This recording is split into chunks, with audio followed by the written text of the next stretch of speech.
Alright, we got viewers waiting. I'm gonna move the microphone over a little bit because I think it sounds better over here.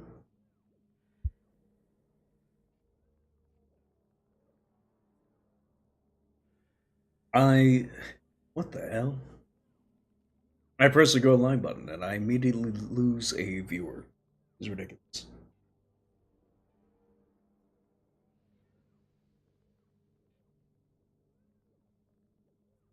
So could it just have this set up? Fit the screen.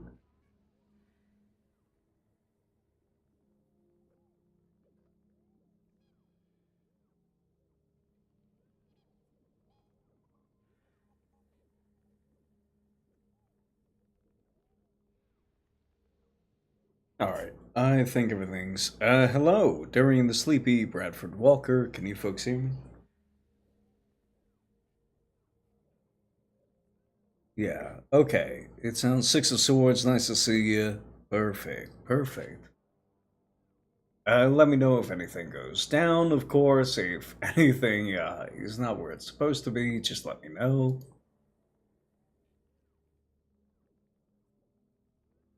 It sounds like it sounds like we're recording on the right audio devices, all normal audio checks. Everything sounds pretty good to me. And I think, nope, that's not the one I want. I want ChatGPT. Perfect.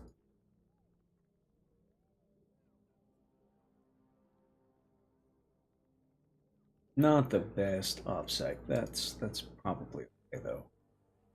My session has expired, yeah. So, what have you folks been up to today? I'm just gonna get myself sorted here.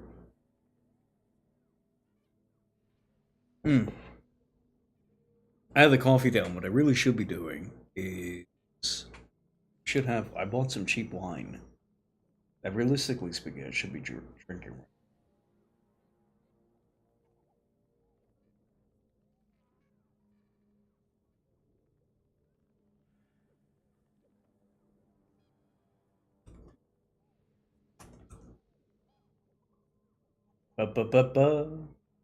During the sleep, he has some Chinese food. Well, that's extremely encouraging.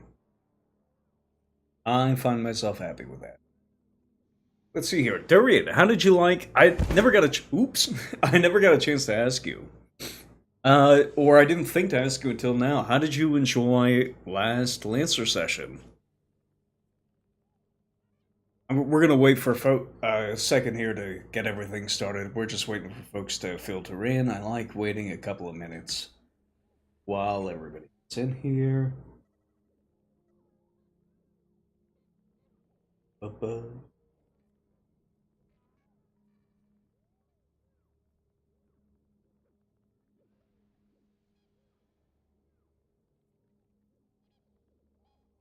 Oh, Twitter. That was the last place I had to do it.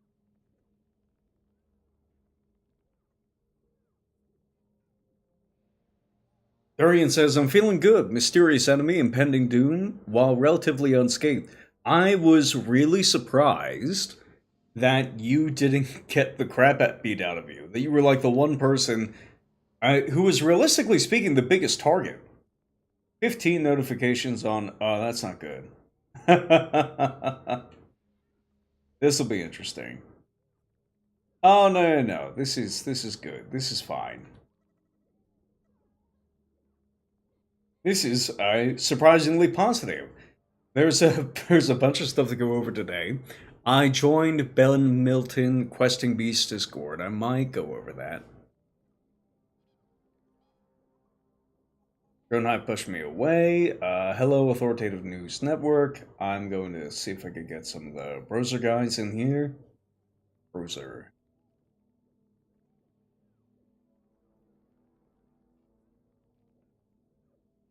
I think 7:10 is our target start date.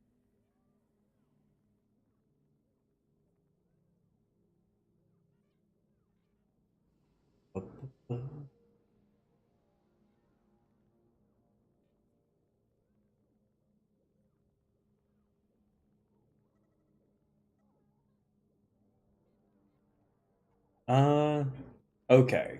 Alright. Give me 2 seconds.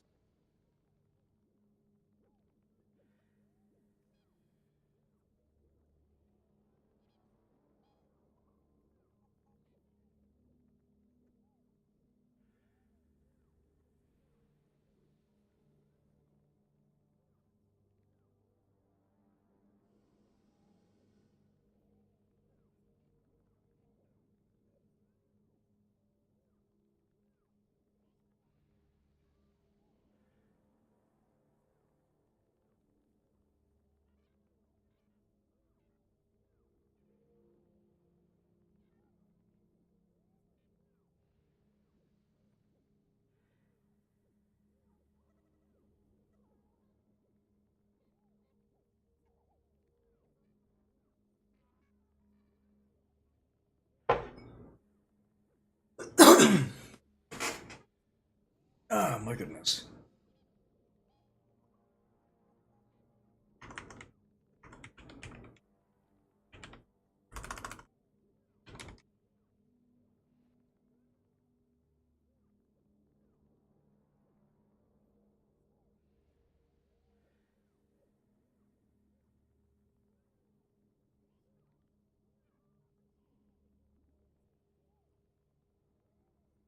Alright. Headsets on. I think we're ready to go. What I should be doing, or what I should prepare, is just like a loading screen for people to initially filter in. Hmm. Just like an idle screen, basically.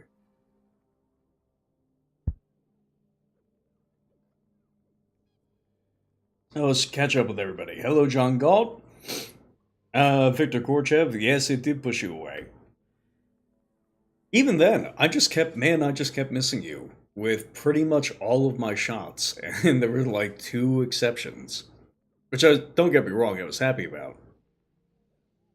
And I was happy that I got to use yet another short cycle lance. And you know what the issue with that boss fight was I was not prepared for. Well, it's not that I wasn't prepared. It's I forgot. Yes, yes, I get it.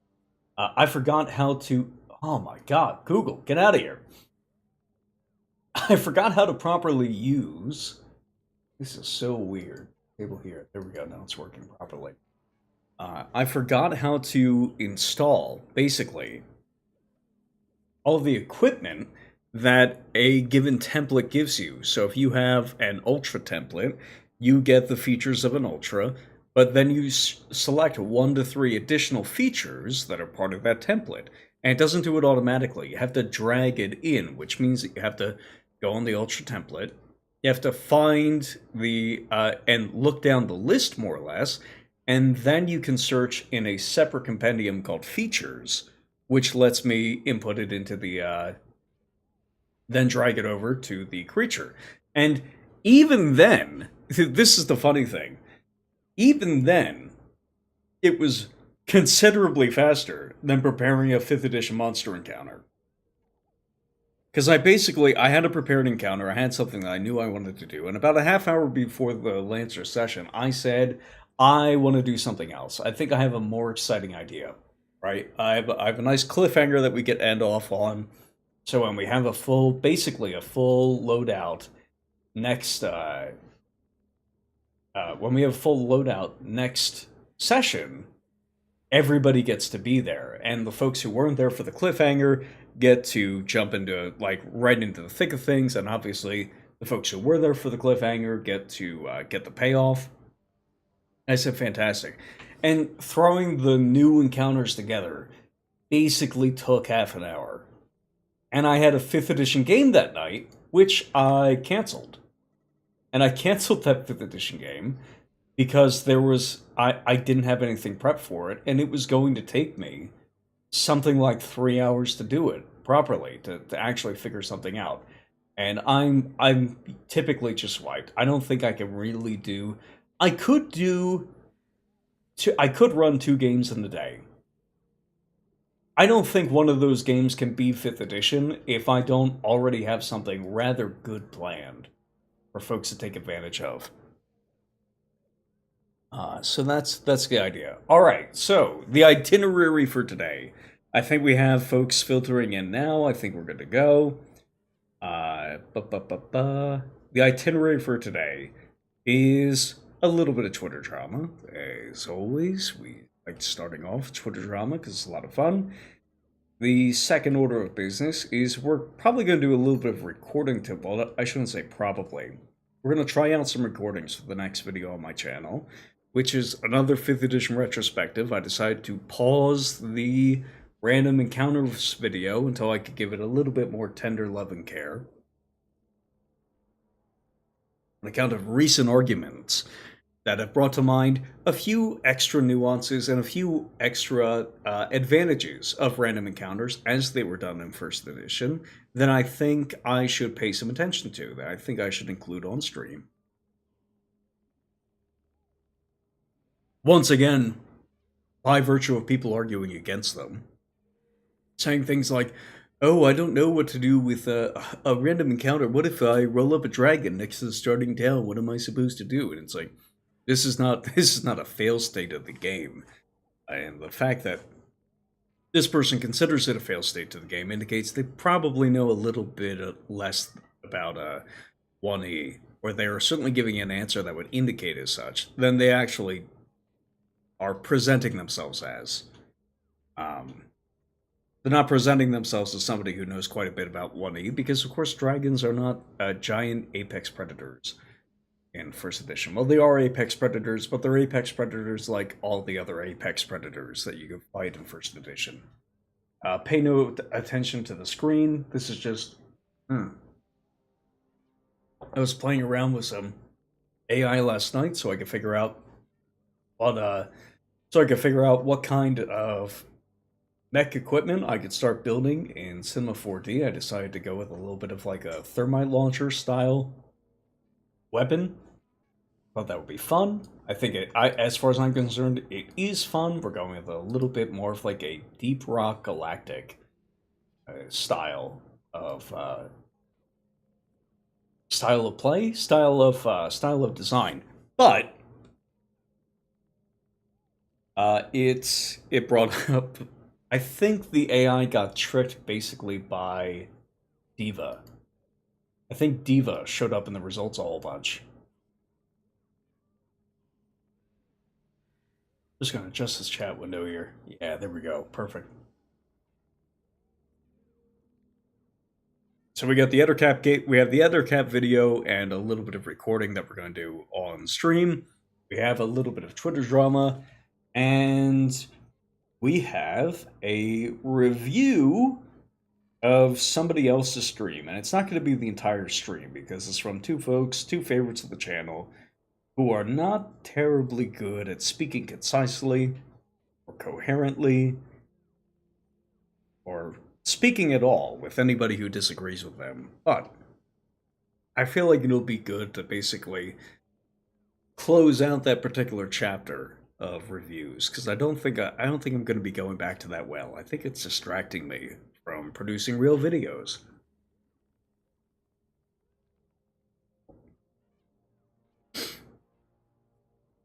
Ah, goodness. So, what do you folks think we should get to first?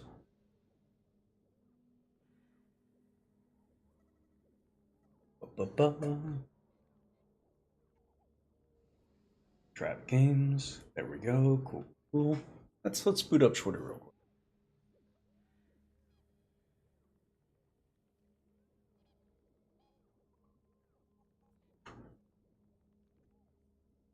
Nope.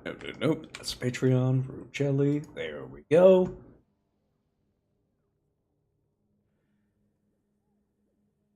As always, you can support me on patreon.com/rootjelly. In fact, I just uploaded quite a few maps there. In fact, I have more to upload there. In fact, why not go over those while we're chatting, going over what it is we're going to be doing.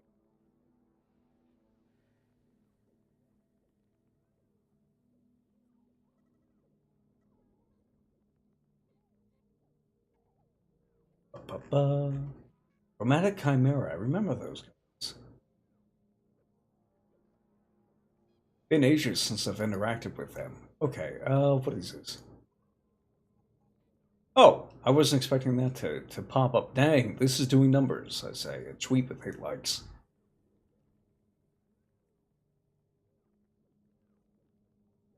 Okay, so Six of Swords says, may as well start with the Twitter drama. During the Sleepy says, I'm up for hearing about RNGs. Alrighty.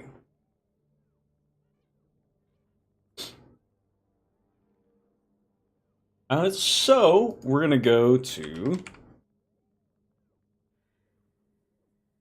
Was it on Black Launch Games' channel? Reply.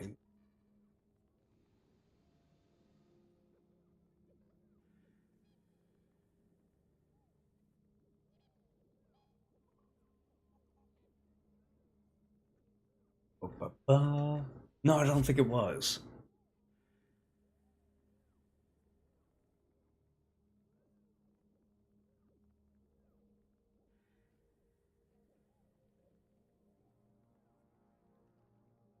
Just a moment here, folks. I could have sworn it was on something else.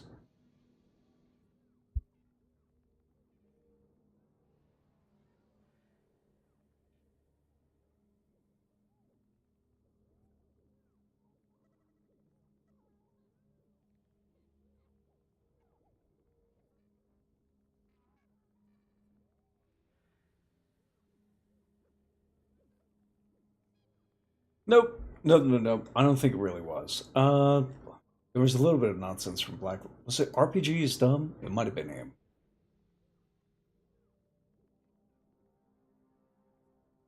Oh, God. Okay, so this guy apparently contacted Crafty Matt's place of work. And Crafty Matt had to get lawyers involved because of contacting him and contacting his place of work.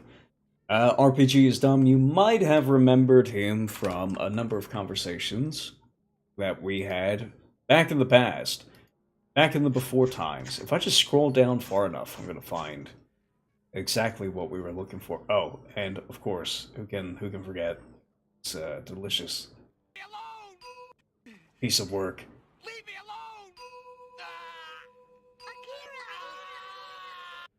We found out that Black Launch Games basically muted me. Aaron the Pedantic, by the way, contacted them. I think it was before, he said it was before the debate.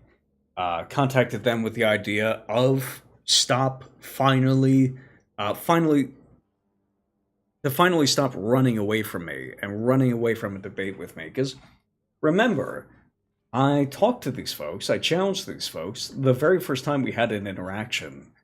Especially when they did an entire stream shitting on me for the takes and for the Twitter argument that I have with them. And they apparently muted me since. They are apparently especially not interested in continuing the conversation.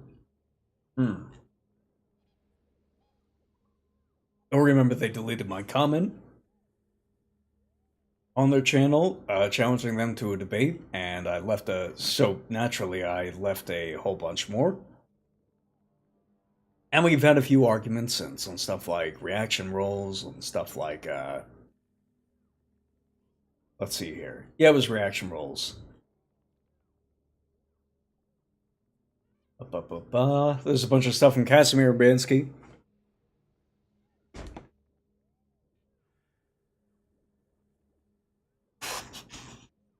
I'm gonna keep scrolling down.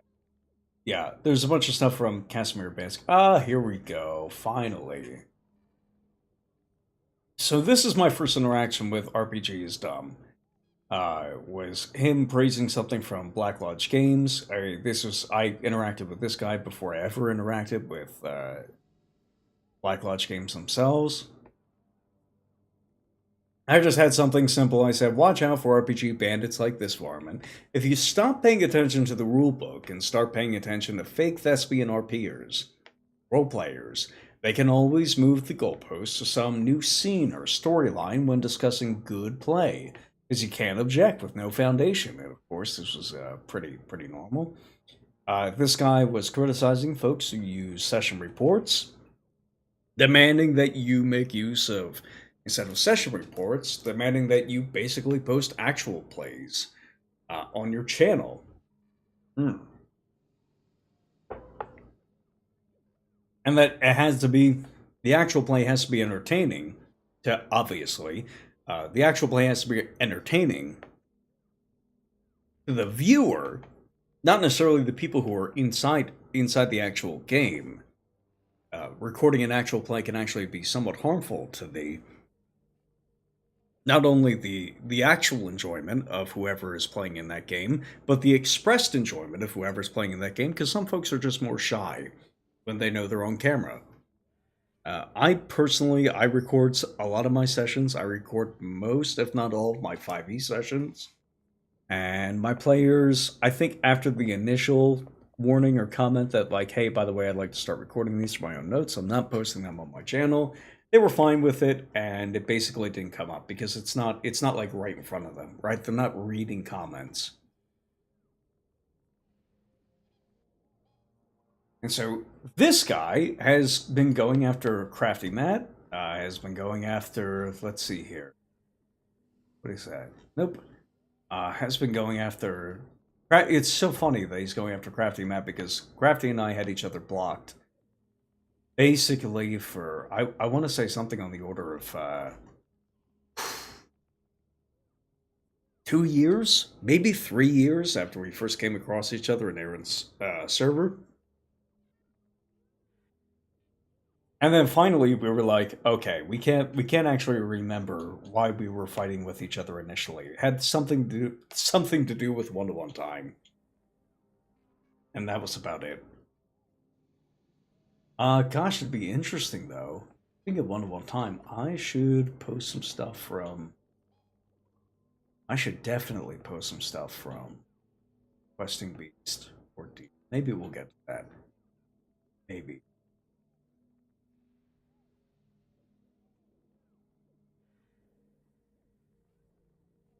Yeah, it's tricky. Okay.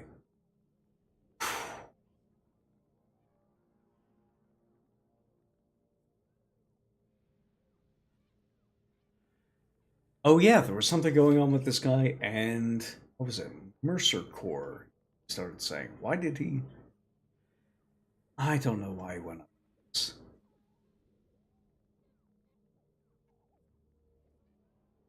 Oh, here it is.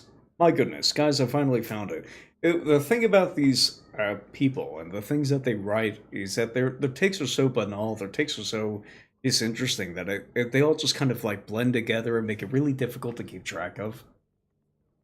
So, let's see here. Crossface, Brain Leakage, Jeffro Johnson are all running IRL games for kids and teenagers. There are adults as well, but a lot of them are running games for kids because, hey, why would you not pass on a tradition to the younger generation? If you found something cool and you discovered something cool or rediscovered something cool and decided that you liked said thing, it would be, to my mind at the very least, a natural reaction to say, aha, here's a bunch of kids, we're going to make it so they can try this out, so they can enjoy it, and once they enjoy it, they can pass it down to other people. And what happens then is you don't end up with RPG traditions or rules or traditions and rules from any number of other mediums that end up getting lost for something like 50 years, so guys like us have to come in and figure out what was going on.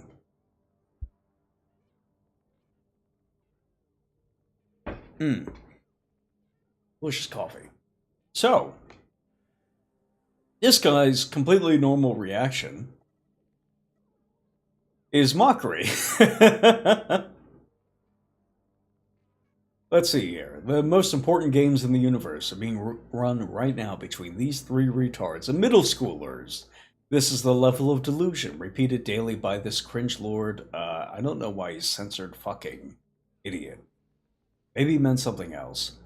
You can't entertain adults with options because you're not good at D&D. Oh well. And it seems a little weird because Jeffro ran a game for people, I think, last night. Bradford Walker says, "This guy, I just blocked him and moved on." Yeah, that's probably the best. It was really embarrassing for me to realize that I had my own. Does anybody here remember DOSR? The OSR, but like fat and British, with a Homer profile pic. I remember yelling at Jeffro and yelling at the other guys, especially. No, yelling at Jeffro especially for so long because they just kept tweeting at this guy. They kept responding to this absolute moron that would just keep repeating lies, repeating insults, just desperate to see if anything stuck, not interested in discussion, constantly replying to them. And I would say, guys, what are you doing? Just block him. I didn't interact with the guy, so I didn't have to. I think I just blocked him anyways out of principle. And then a bunch of alt accounts came through. Scythian Barbecue is one of the folks who came through. I blocked that guy for obvious reasons. And it's just same. I think Scythian Barbecue was the one that came through and said, "Oh no, D&D is just Tolkien. D&D is derivative of Tolkien." And Jeffrey Johnson, who wrote the book Appendix N: A Literary History of Dungeons and Dragons, of course said, "No, I wrote an entire book on this. The influences were extremely minimal." And yes, you can mention the Baelor, hobbits, elves, which is incorrect, but whatever, and orcs. And that's pretty much everything that everybody references. And you would think, I remember there was a Matt Colville video like this where he mentioned that, yes, ramming was actually by and large bad when it came to naval tactics. And everybody in the comments came up with the exact same example of like Greek triremes, I think they were called. Triremes, reaming, ram ranch, something like that. Every single person came up with the same damn example from like 3,000 years ago and nothing else, right? There was nobody was bringing up examples of like, the long-standing tradition of ramming in submarine warfare or battleships ramming one another, right? It just doesn't happen. And indicated to folks, it's like, yes, you should probably feel dumb if everybody's bringing the same exact examples. So when folks bring in, well, there was a Baelor, and there were elves, and there were orcs, and there were hobbits. This doesn't really indicate that D&D is derivative of Tolkien. If anything, the fact that you're all bringing up the same four examples, one of which is incorrect. Yeah, there we go. Greek and Roman triremes. They had armored prows specifically for ramming. No one else did. Which is funny because I thought the Egyptians ended up getting to it, but even then, like, pointless to even bring it up. So, and just a quick note on the elves thing.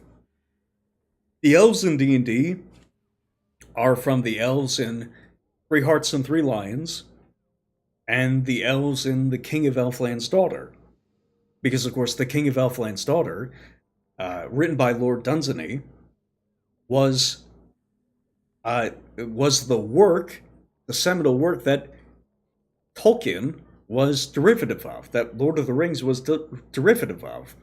Tolkien got his elves from Lord Dunsany, who wrote The King of Elfland's Daughter.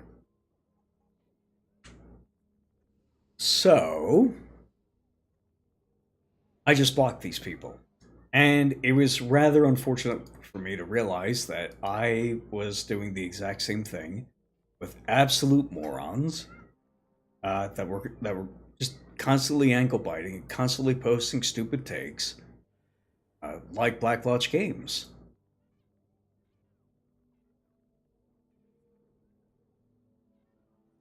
Ah,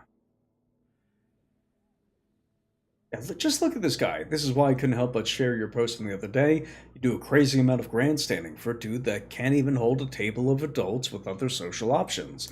Playing with children and bragging about their satisfaction with their GM skills is weak as fuck. And then somebody replied saying, I don't know, I GM for both kids and adults regularly, and I can safely say the exuberance of children is far more infectious because that's a completely natural response. Because kids are fun when they're having fun. And this moron just replies with like, "That's because your game sucks." I don't know what's wrong with this guy. He's just goofy as all hell. We're just gonna. So that's where we're starting off today. Next up, let's see here. I think we've been wasting a little bit too much time on that. Next up, by the way, I did upload a couple of maps, Patreon, and the Marta Bay. I feel like I should have done some post-processing on this to make it look darker, but we'll get to that next time. We're gonna go back up to... Yeah, we're just gonna go to YouTube. Where is... Hey, there's me. Where is Aaron the Pedantic? He had an interview with Black Lodge Games that lasted, I think, an hour and 50 minutes. Bradford Walker says, guys like Dumb, Merit, and OK Boomer. Dismissive comment, yeah.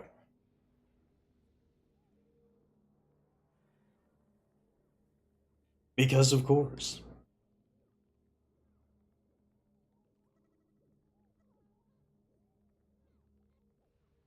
So skip ads. Come on, man.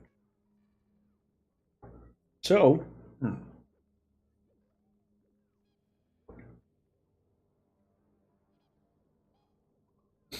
we're just going to skip through quickly after I find some timestamps that I have written down somewhere on the order of 2 feet away.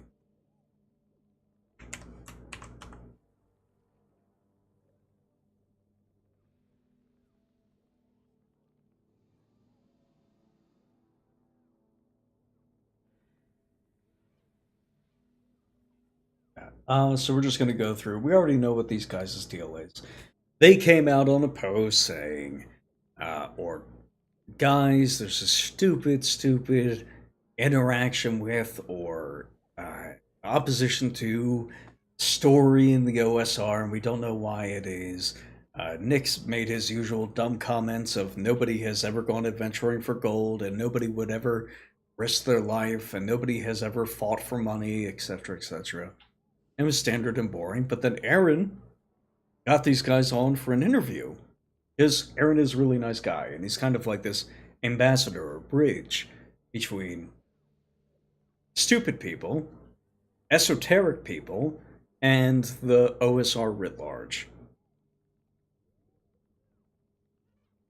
Aaron is able to talk to everybody. I just assume he operates on this higher plane of existence that allows him to occasionally come down and enlighten the mortals.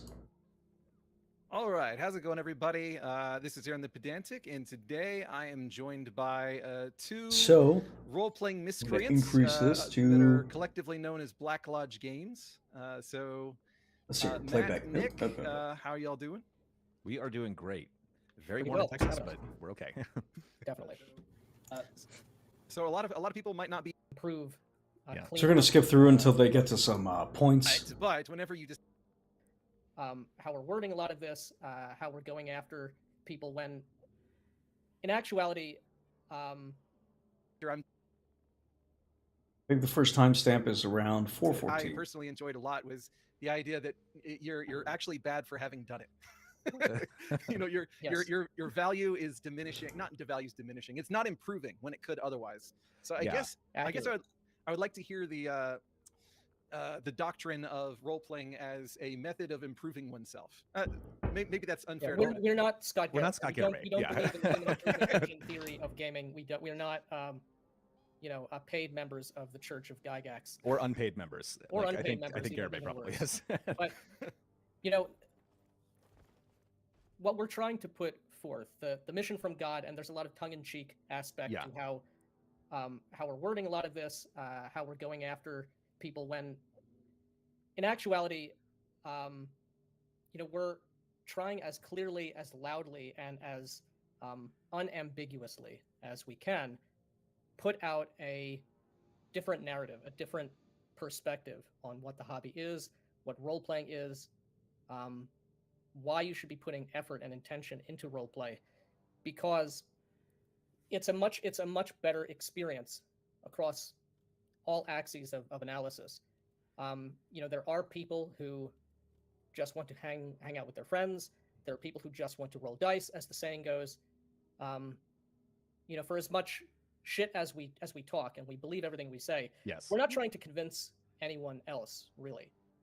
Those people are not going to see eye to eye, I think 99 times out of 100 with what we're putting over, but the voice is so loud that puts forward the perspective that gaming is just a social activity, is just an excuse to get together with your friends, or it is a cope for failed actors, or any of these sort of trite encapsulations that we all know about through YouTube and Twitter, and even through a lot of modern written gaming material. But more than that, there's a growing antagonism to anyone who wants to roleplay in the way in which we're talking, and there's a growing antagonism to anyone who wants to put in any effort whatsoever. And that mindset, that perspective, that we will go after. Yeah, that is something that we attacked and mocked. Yeah, we obviously I 100% agree with that because we just did a podcast on it.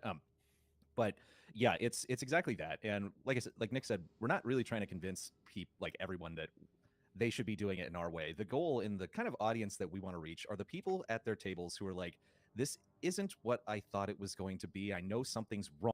All right, so we're going to stop here.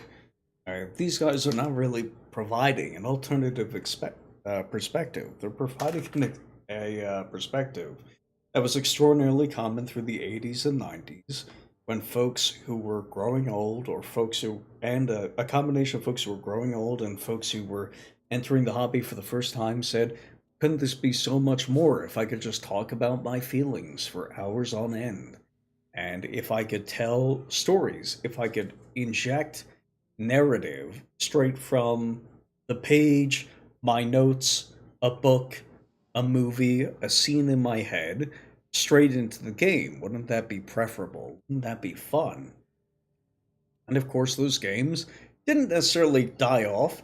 World of Darkness remains a something. I was about to say competitor to D&D. It's not technically, because they're not really appealing to the same market, but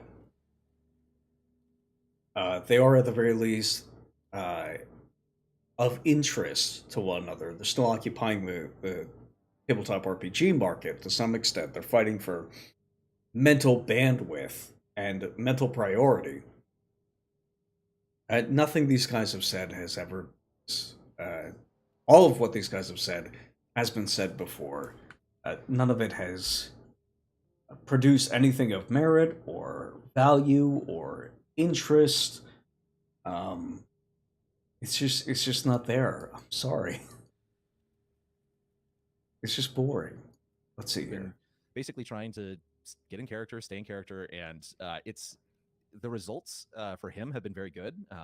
We were also going to be okay with it if it destroyed all his friendships, which it didn't. But I think there are a lot of people out there that kind of do understand that the basis of this whole thing is playing make-believe, and the big problem that we have is hostility towards the make. Yeah, the basis of this whole thing is not necessarily playing make-believe. The basis of this whole thing is the idea of a game.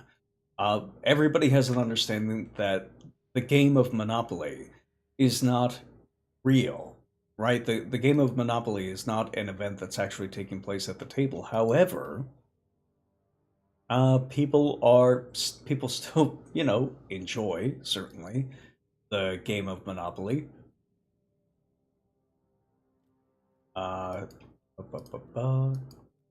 Let's see here. Yeah, so Monopoly is fun. There's nothing wrong with Monopoly. but everybody understands that Monopoly is like, but calling the game Monopoly like, well, it's just about make believe. It's like, no, it's about a game. It's a very frustrating game. It's a very dumb game. It's not terribly fun. So maybe it's a bad example, or maybe maybe these folks would count it towards an example that they would prefer. However, calling it a game of make believe would be relatively erroneous. Like, it just wouldn't work. D&D is not a game of make believe. D&D is a game of player skill, a specific random element that brings a special kind of joy that most people don't get to experience. In other mediums, stuff you could only get out of a tabletop role-playing game. And that stuff, believe it or not, is the stuff that these guys would typically dismiss as just being a board game. The fact that you get to take actions in the game, that you get to declare what it is that you would prefer to do, the fact that you basically have control over your own character in a way that a character in a video game does not. This stuff is really easy to dismiss as just being just being something that, I don't know, like a board gamer would enjoy, or a board gamer would prefer. But really, it's not. It's the fact that I have ultimate say, I have ultimate control, I have ultimate agency to a degree that other games and other mediums do not provide me with, even board games. It's why one of the many reasons why calling even the most ardently mechanics-focused tabletop gaming, board gaming, as some kind of own, is just ridiculous and unrelated, and I think betrays a lack of knowledge about the hobby, which I don't think anybody who's watched our content so far, especially if you've watched it on my channel, would disagree with. I don't think anybody would disagree with my assessment. Jeffrey Johnson says, I am late for the party here, y'all, but hello. Listen, I'm happy to see you're here, buddy. Let's see here. Authoritative News Network says it's fine until the banker becomes a patron. That's true. We're going to get to patrons pretty soon because I do have new ones coming in. Bradford Walker says, Bradford Walker actually got it wrong, and I can't believe he did this during Pride Month. He said, I took to calling this hobby Fantastic Adventure Wargaming for a reason. It's not Fantastic Adventure Wargaming, it's Fantasy Adventure Gaming. Okay? Pay very close attention. Fantasy Adventure Gaming is the proper acronym. And I am not amused that you did not adhere to the proper acronym during Pride Month. I thought that was very disrespectful. Anyways, how are the new folks going? Bradford, how are you doing, buddy? Jeffrey, how are you doing? ANN as well. Oh, that's a people and a half.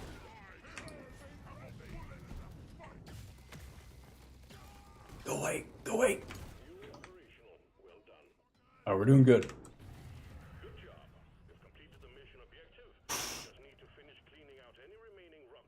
What do I do here? Oh, okay. This will do fine.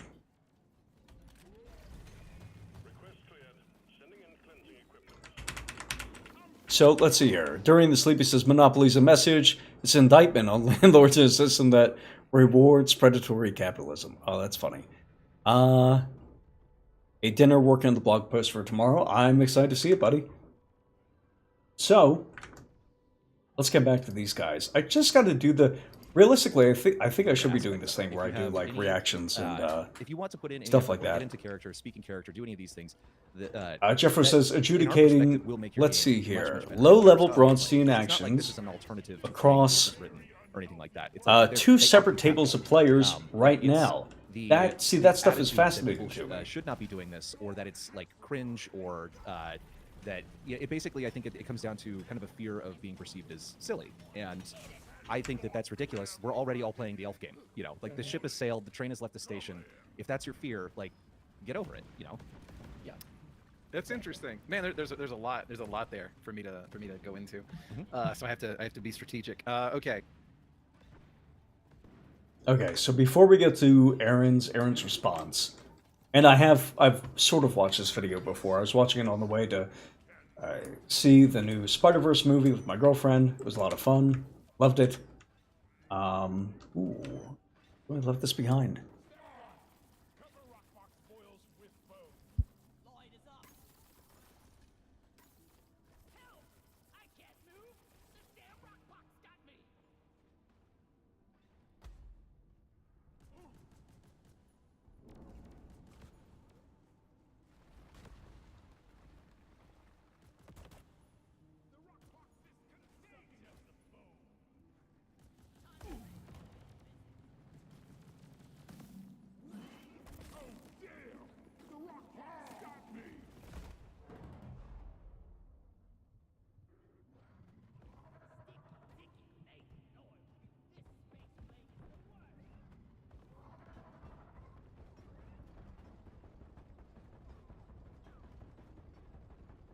Alright, he looks fine. Alright, sorry about that, folks. I thought I heard a noise. I heard, like, it sounded like wheezing. I guess one of them's drowning. Or one of them almost drowned. It didn't sound like kids screaming. It just sounded like a squeaky toy. No idea where the guy was. But okay, where was I?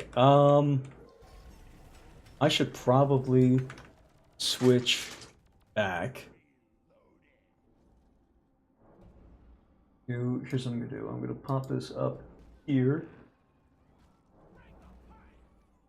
And we're gonna rewind like 30 seconds. Well, a minute. That should probably the big be problem fine. that we have is hostility towards the make-believe aspect of it. If you have any, if you want to put in any effort or get into character, speak in character, do any of these things, that, in our perspective, will make your game much, much better in whatever style you're playing. Because it's not like this is an alternative to playing rules as written or anything like that. It's like they are compatible, but it's the attitude that people should not be doing this, or that it's like cringe, or that it basically, I think it comes down to kind of a fear of being perceived as silly. And I think that that's ridiculous. We're already all playing the elf game, you know, like the ship has sailed, the train has left the station.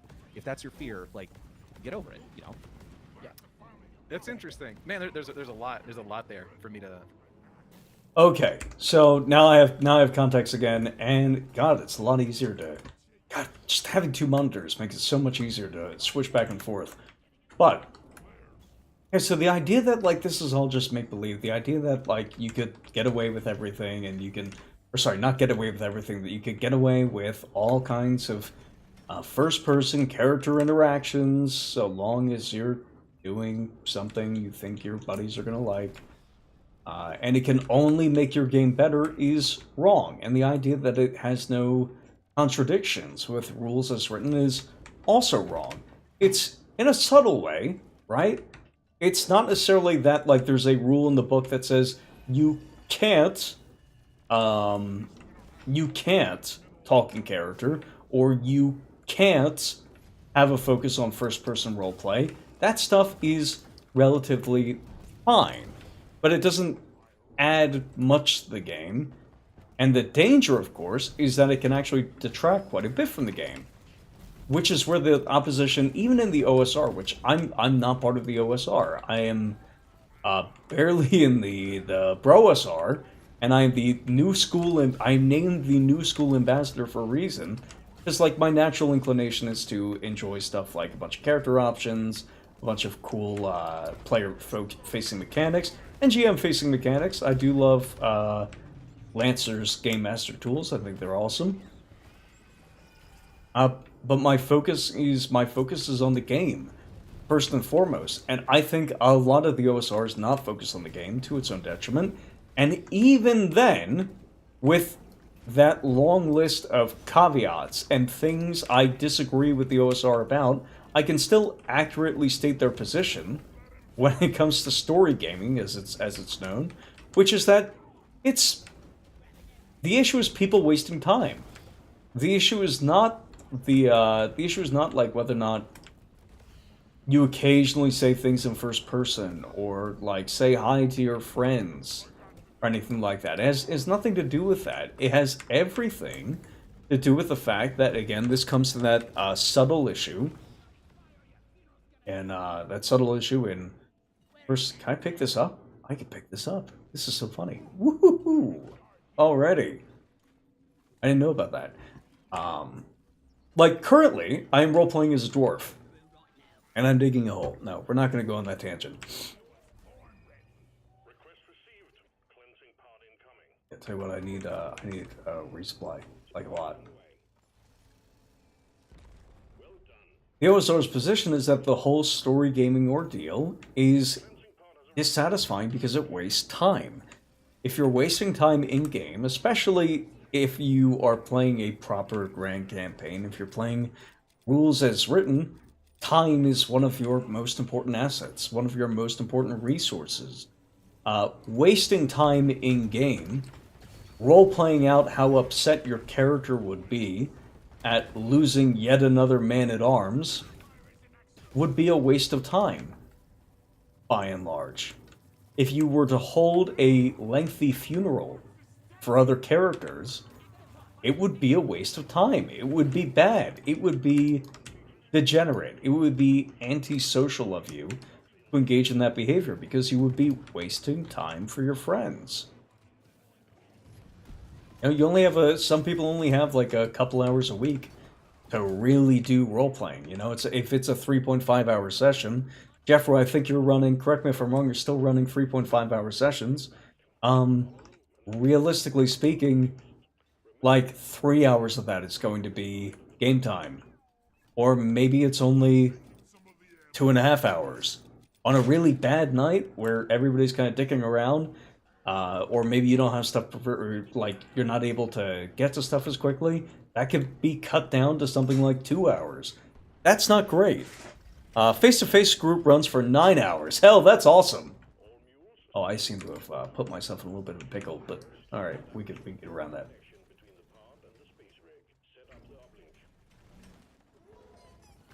So if you don't have a ton of time... oh, that poor guy. I think he was right up there. Anyways. John Mollison's tweet about it, interviewing every Link boy.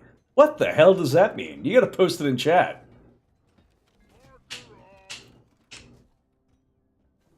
Hoisin asks, are you playing with patrons? Actually, I am.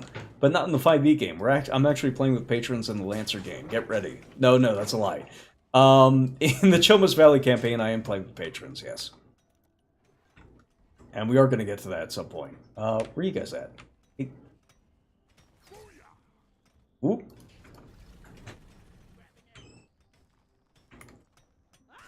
Let's get... Come on. Right. Come on, boys.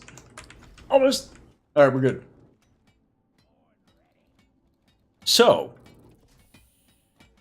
in a game where you don't have a lot of time going through the funeral of all your men-at-arms who died, you know, if you lead an army in a Mudcore campaign, you're going to have a pretty bad time because you're not going to get anything done. And not getting anything done is an antisocial provocation, I could say, when it comes to running a game or playing in a game, because you are costing your friend something. You're taking something away from them. Let's check the terrain scanner here for a sec. Oh, that's the wrong way.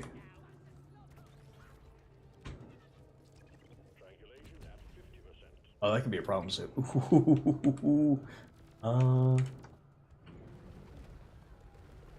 Jeffrey Johnson says, it takes 3 minutes to detail. They pay money they don't have in exchange for avoiding morale penalties. Yeah, that's pretty much all you need for the game.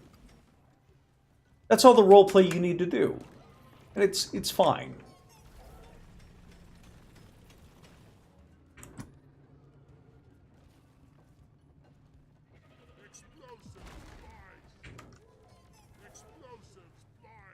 Uh-oh. Alright, we're good. Elfinder Generals asks, what have I missed? Not much, just shitting on idiots. So yes, there's no. I guess I would wrap up this specific section by saying like, yeah, like no, there's no explicit rule against being a bad player and wasting time at the table and costing a resource that everybody has. Like it would be like it's the IRL or social equivalent to dipping your dipping your hand in the player's money pool and just without a care for what other people might want or the resources that other people acquired and stuff like it. I view it as literally being as antisocial as the thief stealing gold from their party. Bro, do not block the way.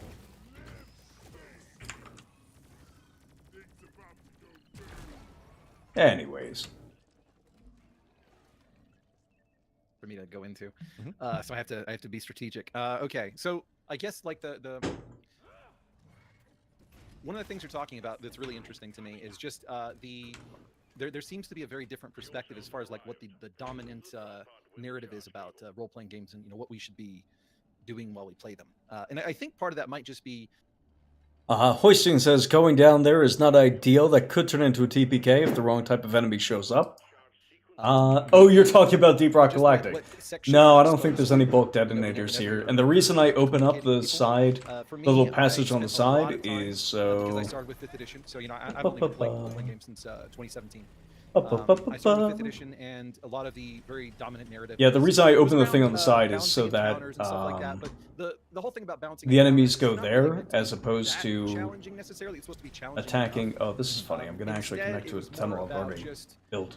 A lot of it was about world building. Magnificent. It was about, narrating things, portraying characters in an interesting way, trying to, just that side of the hobby. So for me, that There was we go. that Yeah, was so one of they'll my come big through focuses this way whenever I instead. went in. The OSR was just kind of. This is kind of another discussion altogether, but the section of the OSR that I most got into was one that was like, we can definitely do all that kind of stuff, but here's all these things that make the game more challenging. Hello, Matt More Barninger. about just like the challenge end, and then so I got more into that. So for me, I didn't really see a lot of that stuff that y'all are talking about as far as like the pure antagonism toward that aspect of the game, because I was more exposed to people talking about how to create good characters, how to just how to just make an interesting. Jeffro says, is there nothing that these guys... Oh, there's an enemy there. Oops. Is there nothing that these guys can read in order to understand that they don't actually know anything about RPGs? It's been weeks of people arguing with them. This is the thing that you, Jeffro, and Elfinder General missed, is I was lambasting myself earlier for doing what you guys did with DOSR. And the Scythian Barbecue guy, where y'all just like kept replying to him, giving him attention they didn't deserve, when it was clear that he was just a bad faith actor that didn't know anything and was studiously avoiding learning anything of value. I've been doing that with the Black Lodge Games guys. Yeah, this is I wouldn't say versus. Aaron is a very nice. What is going? It's raining dead bugs. Let's see here. My goodness. Oh, I heard something. I can hear it. So Aaron's a very nice guy. Aaron, I remember like when we did our debate on the 5th edition Ranger, when we've talked about certain BroSR stuff. Aaron is there to talk to people, figure out what they believe, and give folks an opportunity to express their opinions clearly if he feels like they may not have gotten a fair shake elsewhere. He is the most enlightened of us. I don't know how he could talk to so many different people with so many different opinions and such, but he does it masterfully. So it's not you're not going to see him give a ton of pushback here. Hoiston says they are classic trolls, blah blah blah. Yeah, pretty much is. I think I said in Aaron's server, it's like these guys are basically just Cloutsharks. The reason they're not doing a debate with me is because the quote debate with Aaron netted them a whole bunch of subscribers. Aaron has a larger channel than I do by a significant margin. So all they're interested in, the only people they're attempting to contact right now, or folks are going to give them a significant enough increase. And to be perfectly clear, that's fine. But gosh, it sure does make it seem like I'm wasting my time talking to them or talking about them. At the end of the day, outside of like these few streams where I have gotten some value out of them. But there's no reason to like make it the focus. All right, we lived.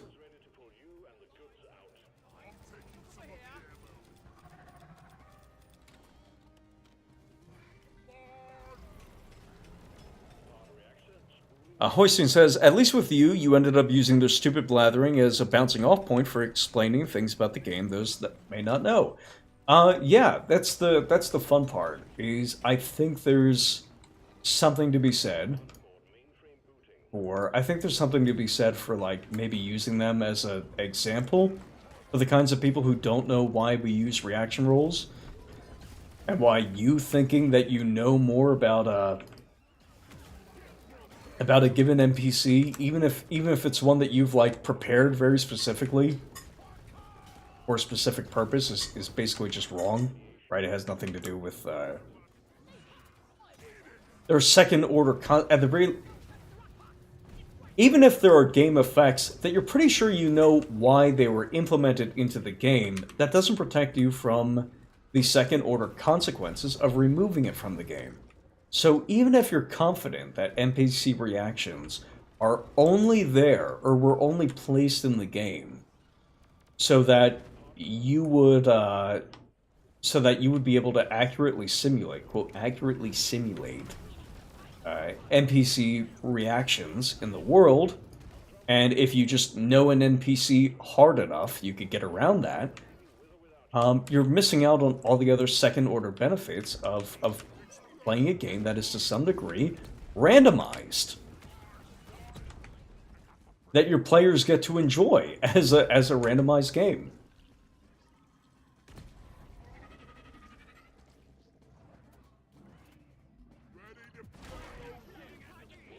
So,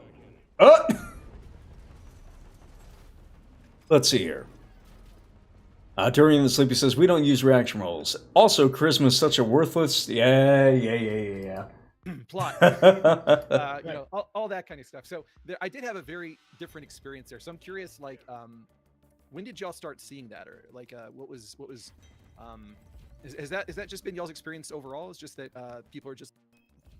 Let's skip ahead again. Where the desire to be is...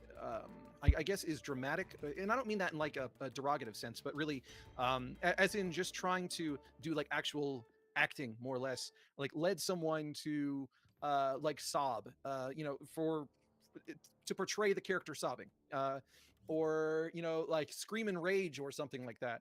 And there are certain things that like those that I feel like are very difficult to really...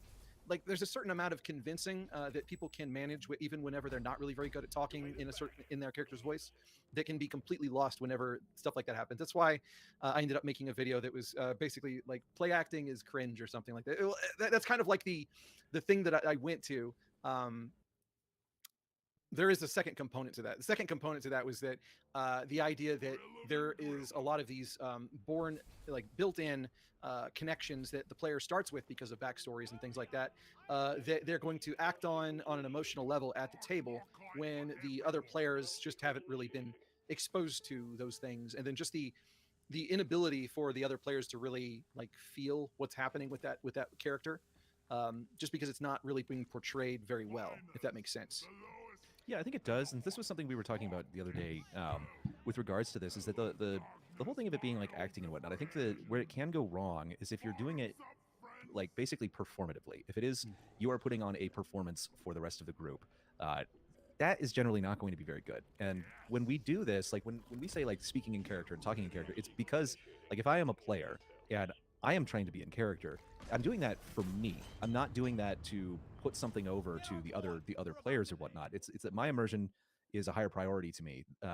That I'm not trying to put one over on the other players or anything like that. It's just that my immersion, my quote fun at the table, which is taking a resource, a valuable, precious, extraordinarily limited resource from the other players is more important for me to use right now than anybody else. Don't call that selfish. Like, man, if you were just confident in saying that, if you were just being honest, you say like, oh yeah, of course I'm being selfish. I just want, you know what? It's not that much time. It's not that big of a deal. If I spend a couple minutes hanging out, and what the hell is going on here? If I spend a few minutes hanging out and doing some nonsense in character, that's not a huge deal. These are alien eggs. Okay. Kill him. Oh man, I hit more eggs. I hit more eggs. Yeah.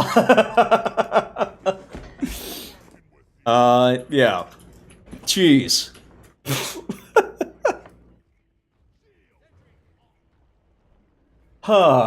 It's covered in them. The entire landing zone is covered in eggs. Look at this.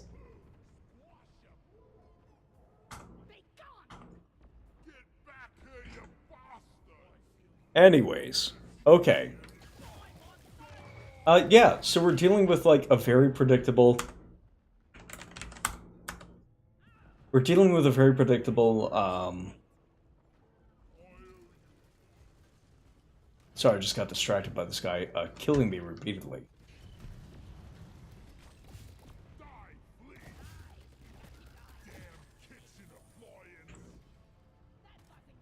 Just got completely distracted by that. There's so many enemies, so many eggs. Oh, this is just like Stefamonu's wet dream.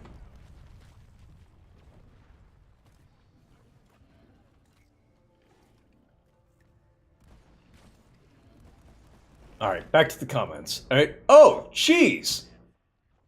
The hell was that?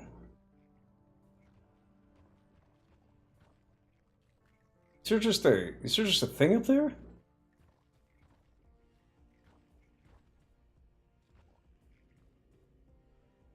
What the heck?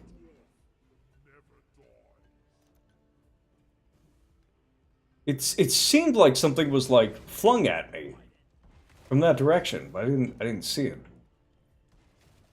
I didn't catch it in time. Anyways, okay, going back. So, Hoisting says, a big part of why reaction roles are there is so that the GM need not worry about the stupidity of the players, harassing them over having the NPCs act in a realistic way. Yes, and on the player side, it helps keep the players from having to deal with NPCs being exclusively hostile. There's a benefit to everybody here, which is what you would hope for. Oh, hi. Okay, cool. No response.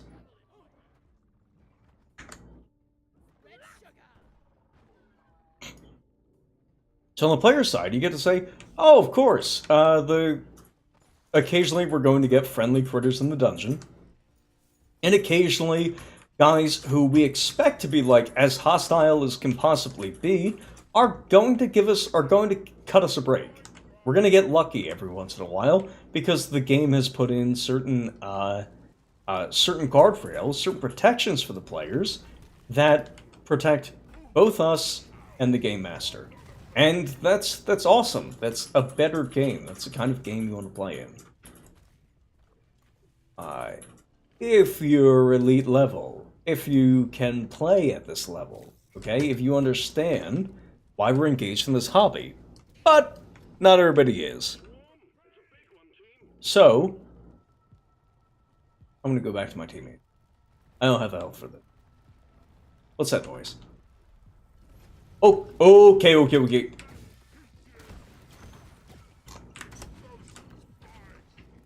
Crap. Alright, we're still good!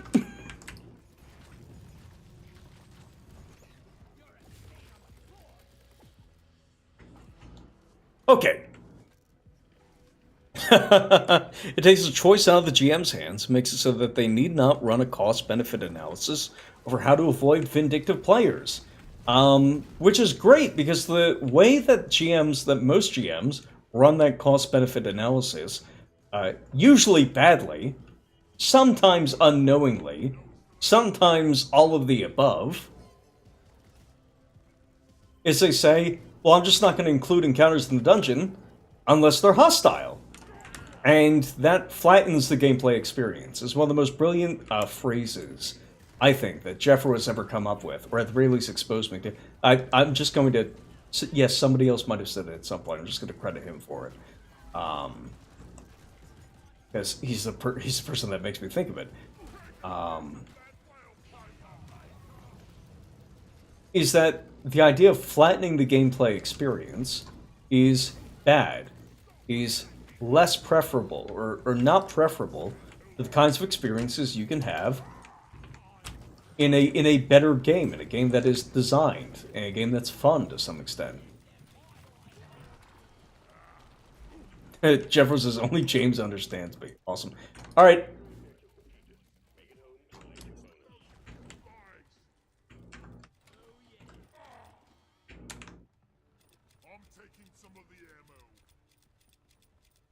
Okay, so Bradford Walker says, let's see here.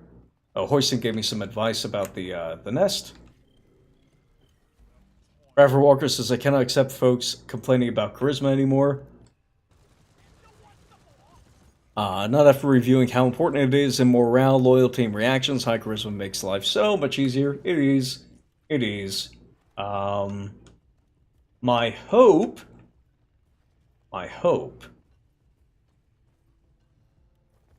is to, let's see here. Yeah. We're looking.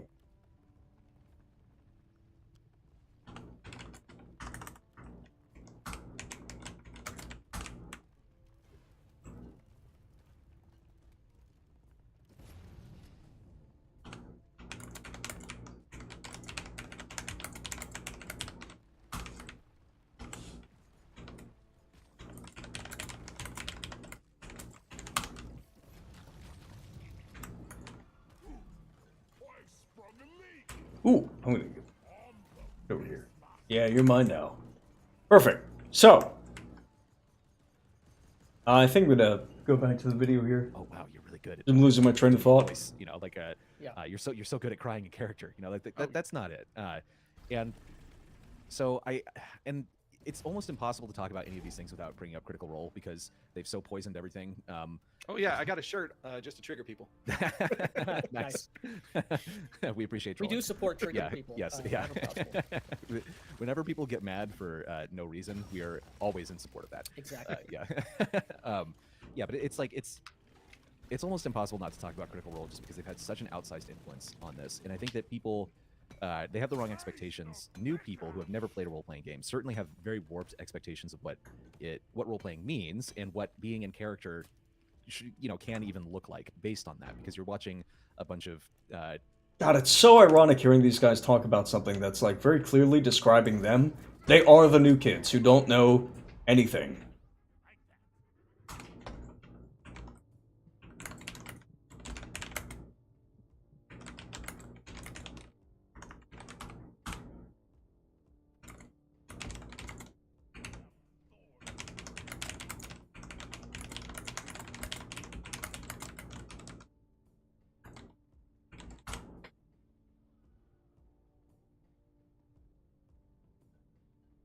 Let's see here. Back here. Mark is red. I'm going to pull up while I wait for this. I'm going to pull up one of the tweets. Gelatinous Roop. There we go. There's the John Mollison thing. Cool, cool, cool. Yeah, I'll put that back up soon.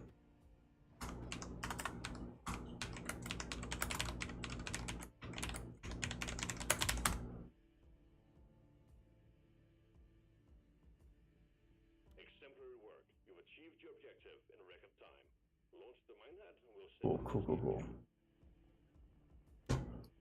Professional improvisers and actors put on a show for people to consume, as opposed to actually, it being more of a kind of an internal mind state is the thing, and trying to get, squeeze as much juice out of this as you can internally. I don't think we've ever had anybody cry in our games either. So not yet, but I've screamed in rage as a player. I've cried. I have as well as a character. Do you To be perfectly honest with you, I believe this guy cries every single day. I don't know if crying in character is any big, impressive achievement on the part of their DM, but your mileage may vary. Need to do, first of all, those situations probably are not going to happen all the time. All Right. yeah. You know, 'cause even a person who's going through, you know, consistent ups and downs, you're going to get emotionally numb to that. Yes. Even in the moment, you can only experience so much sort of emotion before you get dull to it. Do you need to be, doing that? Even if it's appropriate for your character to be doing that. This is another interesting thing is, let's see here, Authoritative News Network says they scream at the kayfabe face of the Broasar, that's not roleplay. It's interesting that these guys came through and basically just turned it into a boneless Broasar. Like, the whole reason we got away with being heels and with yelling at people and being assholes online was because we had these play reports, we had all this cool information that people could make use of and use in their games, such that even folks like Ben Milton, Questing Beast, and Ben Milton, also known as Questing Beast, and the YouTuber Super Geek Mike, got a shit ton of views. Got a shit ton of views off of off of our discoveries, off of our concepts.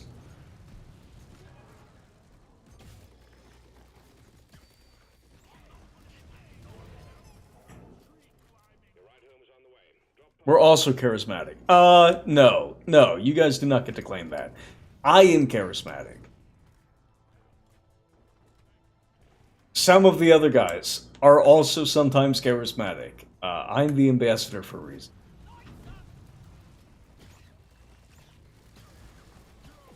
I was very annoyed when my first interactions with Super Geek Mike came at the end of some rather vicious attacks, which, to be completely fair, were deserved. Looking back on things, but I didn't know that at the time.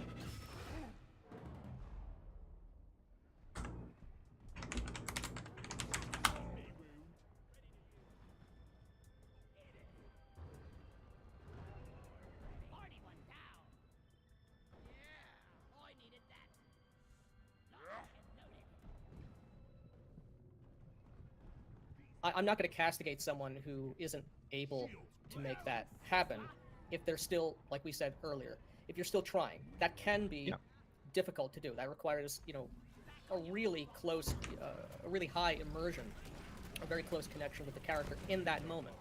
And I don't think that's cringe at all. I think that's baller as fuck. Yeah. And if you can make that happen, that's really, really cool. You're really role-playing. But exactly like Matt said, especially those types of scenes or those occasions, they shouldn't be done for like a maudlin effect to elicit an emotion of the audience, be that the other people at the table or if you're recording it for your online audience. That is correct. Immersion for yourself is the highest priority in the order of operations here. Right, and that's also not to be like, I guess, like selfish at the table. It's not like you don't like if they're someone's not mutually exclusive. Yeah, if someone's completely bombing the experience. But our experience of when this is done right is that basically like the more that everyone individually is getting in character, the more you're feeding off of each other, and the more that like it's just you're all there. And Again, it's just like they're just acknowledging that it's just completely selfish, without saying it explicitly. They're trying to hide behind, oh, it's entertaining for you as well. If I spend half an hour crying, even if I try to spend, or even if I spend half an hour trying to cry, I'm still doing something good. I'm still doing something fun for the table. I gotta tell you guys, I'm not convinced. I've been in games where the compensation for a bad game that was ongoing was, oh, let's start narrating our attacks. Let's start talking in character more often. I want you to describe, to make things seem more cool, I want you to describe how your character's attacking. And if you don't describe it, I'll start describing it. And it's just not, it's not good. It's not a substitute for good gameplay. This kind of like shared mind space that, you know, obviously it looks different to everybody in their mind's eye, but it is a good thing, actually, is what I would say. Yes. So what you're saying about like they shouldn't do it, they shouldn't do it, you know, to like do anything for an audience, made me kind of curious, you know, with this kind of thought in mind for you know, playing games. I'm sure it would like affect kind of the way that you would try to run the game. Do you think in terms of like trying to hit certain dramatic beats, you know, kind of like you would if you were I'm not trying to like trap you into like a writing a story, be it you're a novelist or whatever kind of thing, Right, but you know, like, because like I could see why, because I, in that situation, you know, that I've been in where somebody did that at the table, and you know, like there's a part of me that had like a visceral reaction, like, oh, is this really happening? But you know, at the same time, I have absolute love and respect for that player, and I thought it was really cool that, you know, that they did it, you know, so Yeah. because, you know, but anyway, I knew that the purpose, at least I was pretty sure that the purpose wasn't to do that. It was possibly an immersion thing, but it also may have been kind of like a genre emulation kind of thing, trying to enact this kind of fiction. Well, not really fiction, just, you know, like try to have this kind of a, yeah, just trying to make the genre happen. And that's just the kind of thing that happens when, you know, something tragic happens. You have those kind of beats where your characters react accordingly. And it may be weird for you to just be like, okay, well, next, you know, so an hour later, you know, everybody you know just died, but an hour later, y'all are going off to do something else. Everybody's like, fine. Yeah. Everybody's fine. Yeah. Yeah. Yeah. Yeah. Everybody, Can we they're let all this lying really in a go? mass grave, and you're completely Yes. unaffected by this. Yeah. Yeah. Right. But you're right. Genre is very important. We've talked about this before. You know, role playing is necessary but insufficient. You can be the best role player, however you want to define it, but if you're not you know, unified with the genre, Yeah. it's going to be bad. If you're playing a superhero, God, that's fascinating. So, let's see here. Aaron kind of baited them into this. And if it was anybody else, I would feel bad for them, but they're retarded, so I don't. The concept of genre emulation and being aligned with the genre of the game that you're actually currently playing supersedes, or I shouldn't say supersedes, supersedes, that's fine. Supersedes the urge to be good at speaking in character. I dug down too far. Supersedes the urge to be good at speaking in character. Which is fascinating to me. So a situation like, for instance, a bunch of your men-at-arms die, and a bunch of, maybe a party member or two dies, is regarded as being able to roleplay that out accurately is not the top priority, which is fascinating. Because here's the thing about the genre of fantasy adventure gaming. The thing about the genre of pulp is that somebody dying, or a lot of people dying, who are part of your party, is not intended to be some massive stopgap in the middle of the session. Whereas it might be for something like, you could see that being the case for maybe a... Yeah, maybe like a Supers game. I could see that being the case. I'd be willing to acknowledge that. Oh. Alright, I think they're almost done. Hillfire.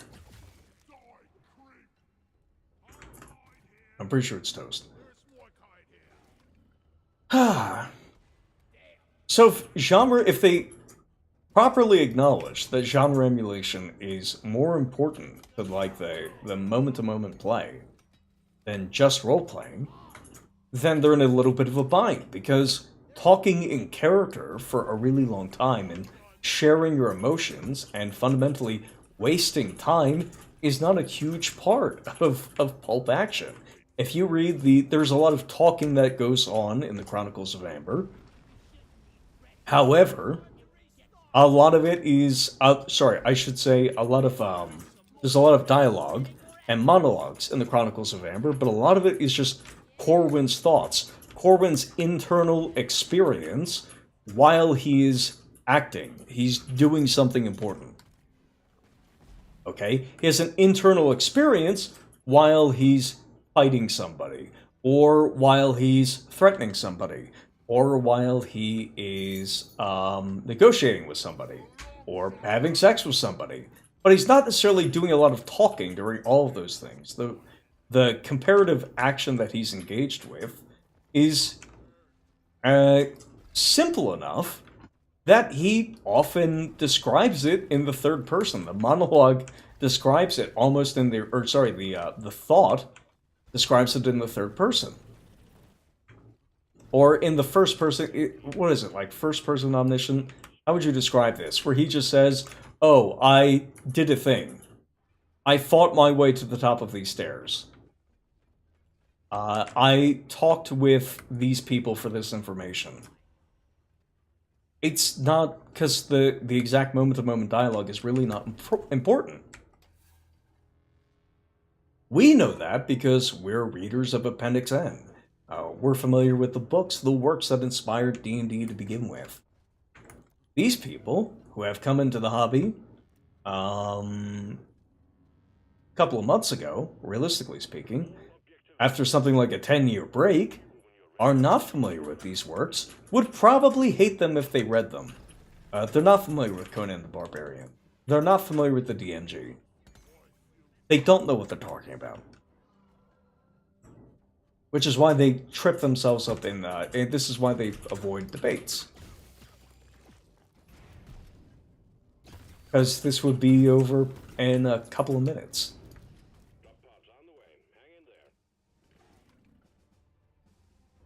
Somebody over there.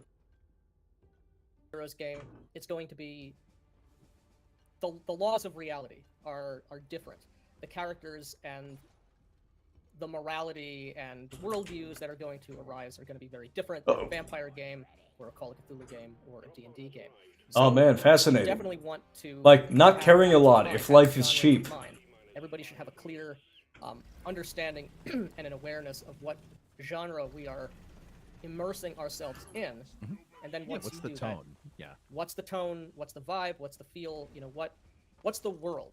You know, not just the setting itself, but what's the genre kind of in which it's internal in. logic of the genre? Yeah. You know, because if you're like you look at like an 80s action movie has its own kind of logic and tropes, and the way that people view the world in that sort of a genre is very different than like Game of Thrones, or you know, like something that would be like a much more serious or realistic take on something, and playing within the correct boundaries, I think, is very important. I'm not sure if this answers your question really about like if one person is doing this at the table and no one else is.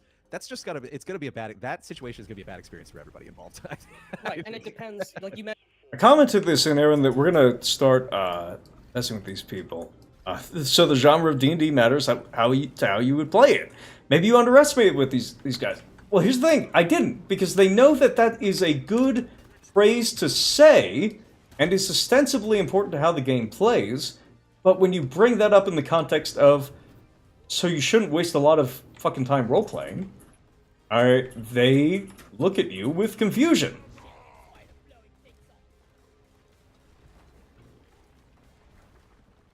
Because that's the key. They actually don't know. They're actually unaware. It's confusing to them. Maelstrom, I'm not yelling at you, buddy. It's fine. I'm yelling at the dumb internet people. I'm yelling at a literal Soyjack and hairless Sid the Sloth. You're fine. My cat is upset. At people playing D&D wrong.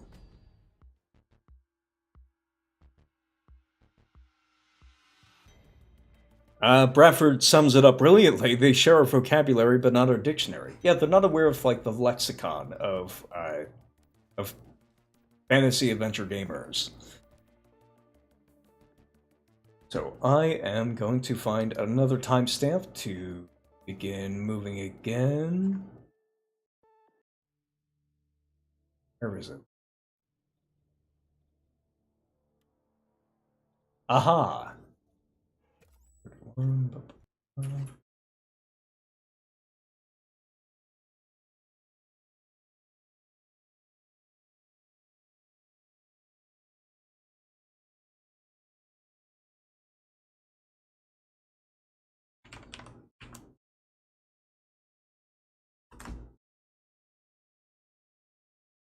and all that kind of stuff. Oh, I'm just kind of curious how you'll do that. Right. I'm kind of all over the place on that. It just kind of depends Yeah. on what's happening It's in a the game case at the by time. case. Yeah. Mm-hmm. I will You know- say, Mr. Max had a video specifically about this, where they were talking about the shopkeeper is like drenched in hot sauce, and you know it's live fast, die young, and the kinds of conflicts that come out of that, they just kind of naturally come out of the game and out of the actions of the characters. And so I think if your players, if you all kind of commit to like just understanding, like whenever I run a game, I will tell people like, yeah, I think this is kind of the genre I want to play in, and they'll be like, oh, okay, yes or no if they want to join the game, and then we go from there, and it just kind of plays out naturally. Yeah, exactly. All right, yeah, that's a great answer. As far as like the whole immersion doctrine goes, would you? So, is there like a certain what are the certain things that you're just like, you know, we really don't want to spend our time, you know, actually like talking this out in character, you know, like I guess a good barometer might be like shopping, for instance. You know, like do you spend time having them actually like haggle, you know, communicate with the vendor about, you know, like what they have currently and all that kind of stuff? Oh, I'm just kind of curious how you'll do that. Right. I'm kind of all over the place on that. It just kind of depends Yeah. on what's happening It's in a the game case at the by time. case. Yeah. Mm-hmm. I will You know- say, Mr. Max had a video specifically about this, where they were talking about the shopkeeper instance, and do you role play in the shopkeeper? And our response, of course, was that the shopkeeper, yeah, absolutely, you role play it, and the shopkeeper needs to have a 30-page backstory, and all of that 30 pages needs to be incorporated into the shopping scene itself, and Yes. we can't leave any stone unturned. Yeah. Yeah, I mean, this is where, you know, people who are GMs out there, you know, this this comes down to style, and to preference, and it comes down to the context of the moment. You know, I don't have, you know, a mental rubric. I don't have a flow chart, you know, defined out whether or not we're going to play out these scenes or not. I'm more apt to play them out if, you know, the characters are in a really dire situation. They don't really have the resources or the wherewithal or speak the language or have some challenge or some obstacle in play that is going to make what would otherwise be a mundane act of shopping for something which is readily available in the setting very difficult, possibly engaging, and significant complications may occur. Yeah, it's the type of thing, like we're playing a cyberpunk game right now. If one of us was to say, I'm going to go to the vending machine and get a bottle of water, you know, we're not going to sit there. First of all, we're not going to bring that up as something we would do, but as a thought experiment, Yes. we're not then going to spend 10 to 20 minutes describing, you know, trying to use the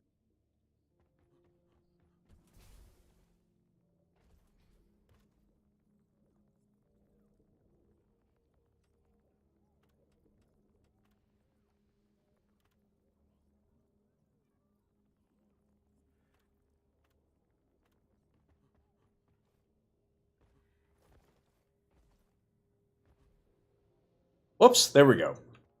Here's the thing. Thank you, Hoystein. We went back.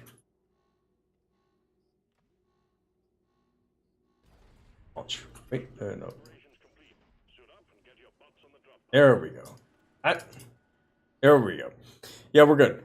Okay, here's the thing. Doof and I went over these guys' actual play. We went over their cyberpunk game and just skipping through, and it was all just roleplay, no gameplay. These guys spent like something on the order of half an hour on a rock concert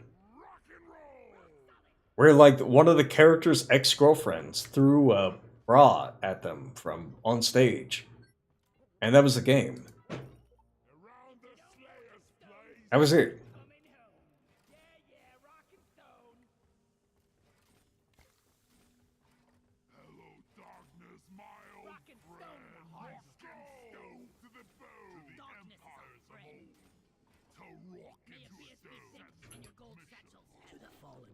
So these guys, like, here's the thing about tabletop games. When we start describing what the, not even the video game adaptations commit that sin. And we are aware of video games that have done that. We played the first hour of Hogwarts Legacy on stream, and that is probably the only bad hour of that game. How did that advance the plot of the story? They probably just had to wait until the concert was over, but they wanted to play through that process of waiting until the concert was over. Who knows? I don't know, because I was too bored to pay attention. And don't get me wrong, I don't think that being bored by an actual play is indicative of a bad game. Keep in mind. Because I know that tabletop games are not a spectator sport, okay? It takes extremely talented and naturally entertaining people who are extremely talented at the game and naturally entertaining, extremely entertaining to simply watch in any context, like the folks who star on Critical Role. And I do maintain that Critical Role is fantastic, and it is merely... It should set a bunch of good expectations for the hobby that just need to be, I think, explored a little bit more.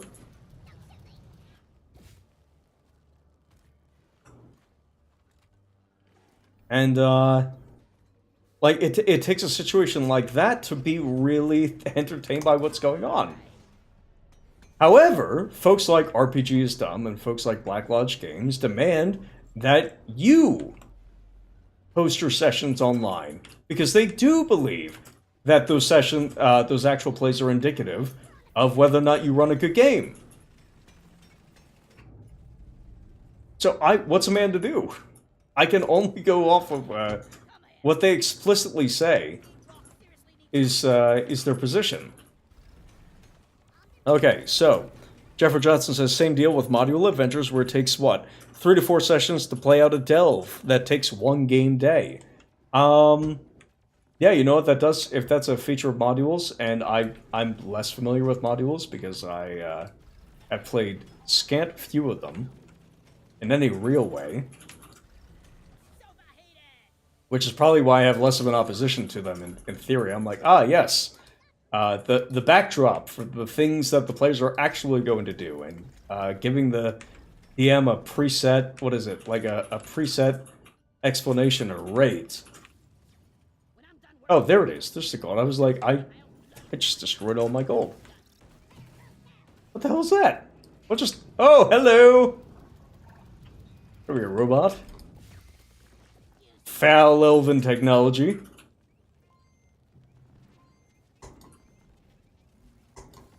You're mine now. Right? Point being, when it comes to the whole module thing, is yeah, people are boring. Right? People are boring. They use modules as an excuse to forgo actual gameplay in a way that's just bad. A way that's just bad. In a way that sucks. Not good for the game. What the hell was that? Oh! I need to run! I need to go! No!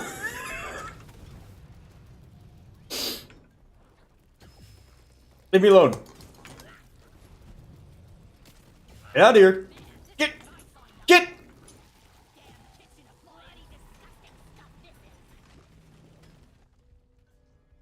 Are we good? Whew. Okay, so, I popped an egg, is what that was. Ooh, there's nitro over there. Here, right over there? Yeah, there we go.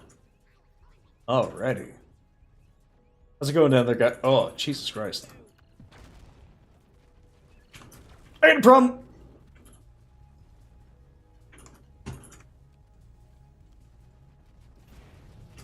Why are you moving so fast?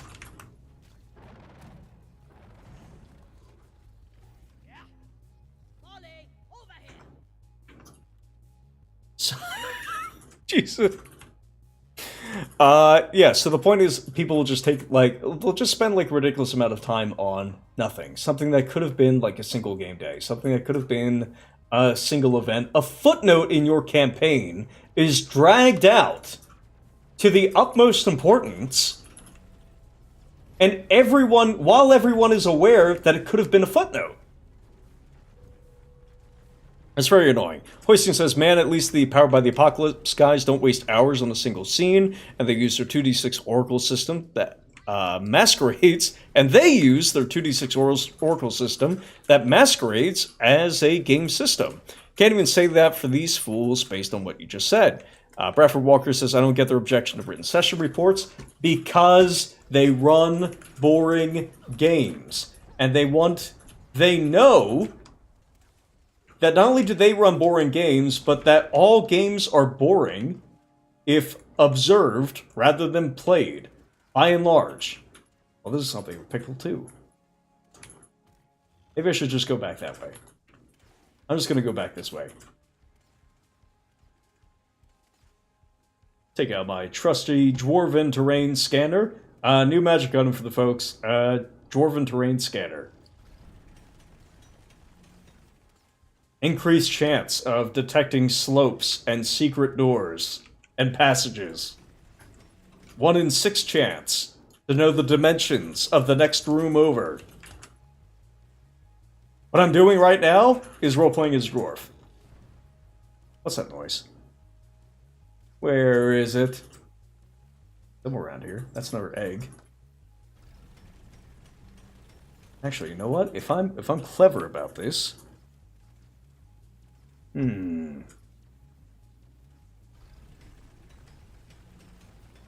Yeah.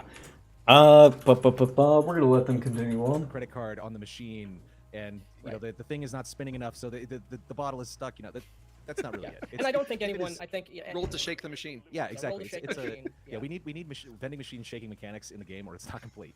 Yeah, no, but it's, common sense, for as uncommon as it can be, is still in fact a thing. I think it really is just kind of case by case. It depends on if it is actually relevant to the circumstances in the game. Like I can imagine circumstances where shopping could be very important and something that you do need to. It would require kind of role playing out to do it properly. And then there's others where it's like, I don't care if you need to give a couple of gold coins to get a piece of bread. Like that's not something that's going to be terribly relevant to the game.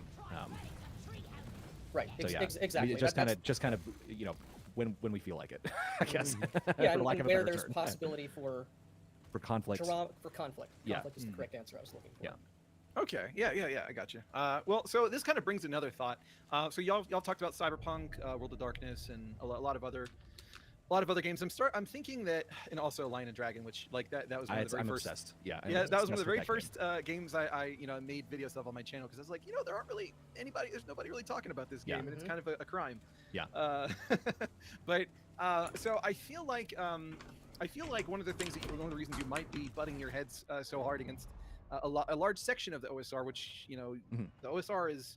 You got the new SR, you got the old school revival, you got the old school Renaissance. It's got like it's like any other internet subculture in that it's got all these different factions and they all hate each other. Yeah, they do. They absolutely do. Unless you're a multi-party member like I am. And I don't think we're butting heads against anybody. I think we're just putting our perspective. I'm butting heads against people on Twitter. Okay, couple things here. Jeffro says, nobody was against the session reports until the Brosar told people that didn't have 200 plus of them to shut the fuck up. Yeah, that's correct. I think they recognized... I think they took a hard look at us before they started like adjusting their rhetoric. Matt especially. Matt is the one who works the Twitter account, as far as I'm aware.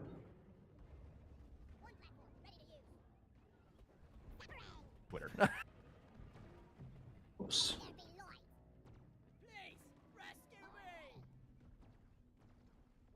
Yeah, it works the Twitter account. Authoritative News Network says, how come you haven't yet amassed 10 years of experience testing the thing you unearthed 4 years ago? My favorite argument. Yeah. And what Nick is saying here is that, like, oh, we're just sharing our experience. We're just talking about things that we like. We're just chatting about things that you'll find cool. And like, no, they're not just doing that. They're explicitly posing themselves as not just as an alternative to the OSR, but in explicit opposition to a position held by the OSR on story gaming.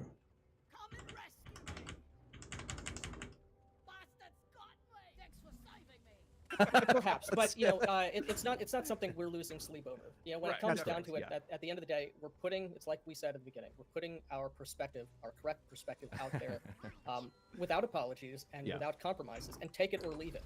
Yeah. Yeah, exactly. We can't stop you. We can't convince you if you don't want to stop. If you don't want to be convinced, that's fine. I do want to. We did interrupt you though. Please Yeah, my finish your apologies. thought on that. No, on it's this already. so I was gonna say that I think that D&D is kind of a special monster whenever it comes to this particular thing, in that it presents a very satisfying, in my opinion, gameplay loop that is the dungeon crawl, which is essentially kind of like a heist in a lot of ways. It's kind of like a heist, but it's played very very explicitly in great detail with a lot of consideration to what all happens from moment to moment, and it needs to be a lot of very concrete. And I think that might be why, because of the way the reason, because of the fact that it plays like that, I think that might be why there is such a disconnect with this notion that you should be speaking in character all the time. I think that a lot of the people, myself included, that enjoy that aspect of the hobby, that is kind of in a way mechanically focused sometimes, but other times we do this whole question and answer kind of resolution. I think that it would, if you would take that same person and then put them in Call of Cthulhu, or basically any other game, any other role-playing game that is a lot more genre emulative rather than simulationist, or I don't even know if that's the appropriate term, but just like a gamer's game kind of thing. I think that you would have a different perspective, a different result. I think that might be why there is such pushback, especially for those that really don't want to venture outside. They've got their game and they're happy with it. What do y'all think about that? Well, if you've got your game and you're happy with it, again, we're not going to convince you otherwise, but I don't know, there may be something to that. This is one of the areas where it's like we said earlier, mechanics really do dictate how a game plays, and you can get very, very different experiences playing different games, and it's because that skeleton of the game is only, the joints will only go in certain directions, for lack of a better way of describing it. However, the thing is the roleplay element is common to all of them, and I don't think that it is incompatible with any of them, except for maybe a game like, I've never played this game, and I never will, The Burning Wheel. I watched a video on this recently, and it's 56 pages of rules for damage resolution. It's the most insane Rube Goldberg machine of mechanics that I'm I don't think I could. You'll be mine. I don't think I would want to play that rules as written. Yeah. Yeah, I see what you're saying. Oh, go ahead. No, I mean, I think you're correct. And as Matt said, mechanics system does dictate the style of play. Even if, strictly speaking, from a mechanical point of view, you can emulate a D&D adventuring party in Call of Cthulhu, that will fall apart almost immediately. Technically, strictly you speaking, could can do it. Yeah. Right. But so it's not suited for that, and different rule sets are better suited, I think, for different genres. Right. Yeah. And I think so. There are people who have, and again, these aren't mutually exclusive. They don't need to be. For some people, they are. If you have an appreciation, or a lot of your enjoyment in the activity comes from interfacing with the mechanics, and if you like D&D, you're going to stick with D&D. You probably prefer that type of mechanic because you're familiar with it, and because it encourages, because of the genre, because of the momentum of sort of history and what has come before in D&D, it sort of eroded its own sort of feel, vibe, genre all itself, and they want to do that, and they know how to make interesting and maybe efficient mechanical ways in which you can do a dungeon crawl, let's say, to use your example. But if someone could also conceivably be really interested in interfacing with the percentile-based system in Call of Cthulhu, and you have the same sort of issue. I really just like tinkering with the mechanics in that system, or with Cyberpunk. So it's a personal preference. It's what interests you.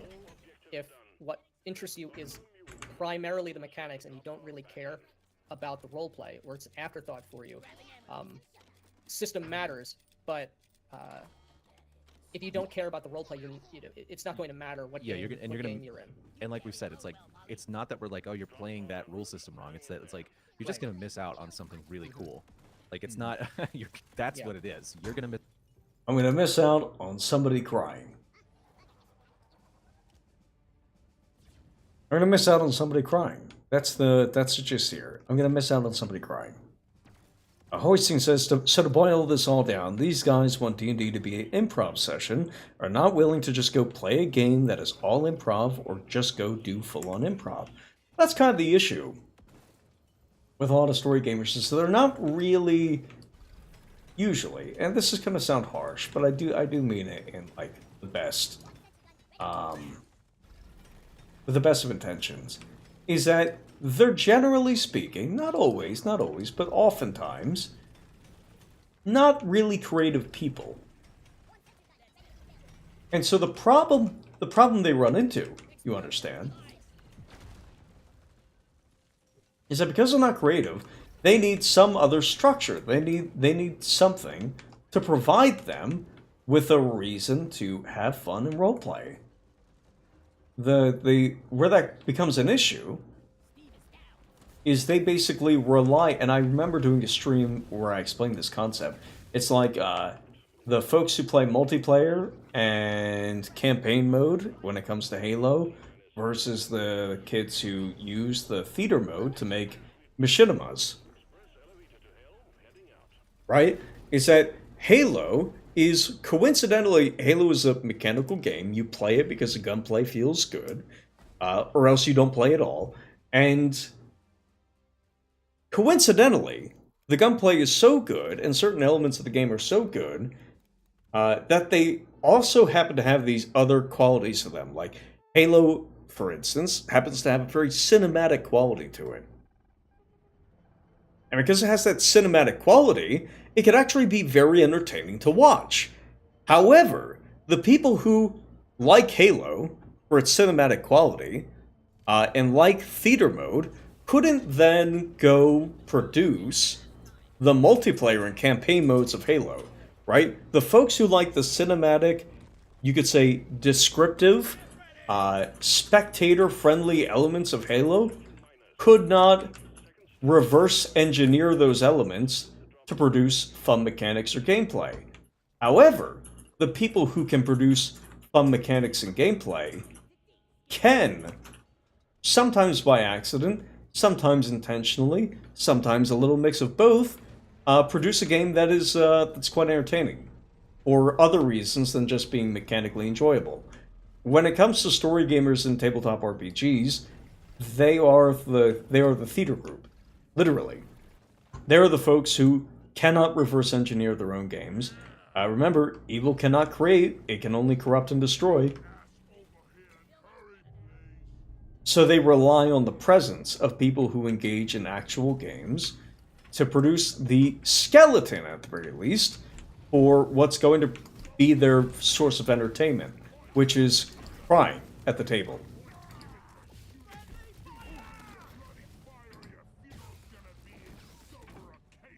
So that's my review.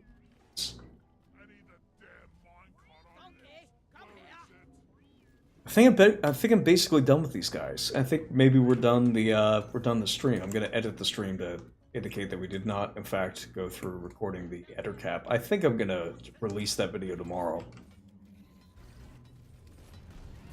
I've gotten two. The new job has me a little distracted at the moment. But I think overall I've just been too reticent or too hesitant to produce new videos on the, like, oh, I'm not going to hit the specific target date, or I'm not going to hit this the specific quality of, I'm not going to hit this place in the algorithm. And that stuff is important to me, but also I have a tiny channel. I don't have a, I have a tiny channel, so it matters a little bit, but it doesn't matter that much. A lot of the successful videos, or a lot of the videos that are successful for basically random reasons, where YouTube has shoved them in a bunch of people's faces, and so the game decides that, or the algorithm decides that I will be entertaining for other people, and I usually get a ton of subscribers from those videos, but other than that, YouTube does not like showing me in people's feeds, except for like once a month. So that's my update for the channel. I think what I should definitely be doing is, I think I should go back to the weekly channel updates. I think streaming should have a schedule. I think the channel updates should have a schedule. I think the topics should have a schedule. And basically right now, the actual videos that I'm producing have a schedule, have an upcoming schedule. You guys will be happy to know. Starting with July, I have like an actual schedule for them. But up until I actually reach that point, it's not going to be ready. It's not going to be in effect on the channel until then. Hoisting says, I'm not even sure what to say to that, Rube. Are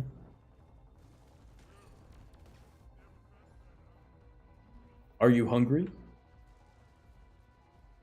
How many napkins? I don't know.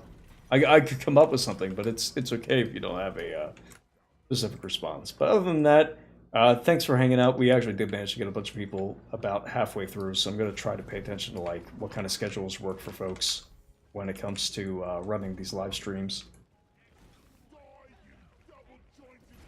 I'm seriously considering. I think Monday nights might actually be a really good opportunity for like weekly streams. If I wanted to make them more consistent, it seems like Monday nights might be good for them. Yeah, scheduling streams and video releases is a very good, solid approach.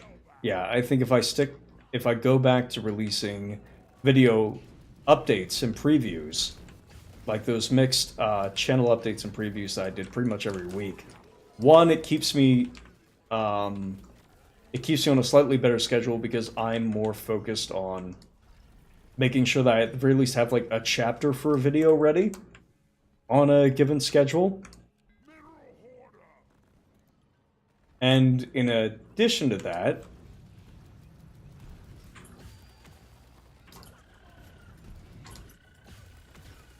this guy needs to die. This guy needs to die fast.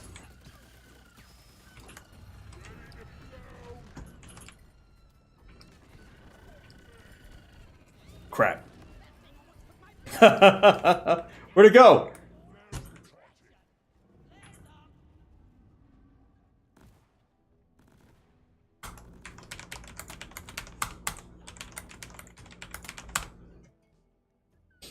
But yeah, so that's the plan. Alright folks, I'll see you later. It was a 2-hour stream. I think that was pretty good, pretty solid. And I finally have a proper setup. Turns out if I put videos on full screen on my second monitor display, this suddenly becomes markedly more easy to handle in a way that I was not expecting, but am pleased with nonetheless. Alright folks, the Hoarder only flees into the ground once it gets away from all the players. Interesting. Alright folks, I will see you all later. Thanks for hanging out.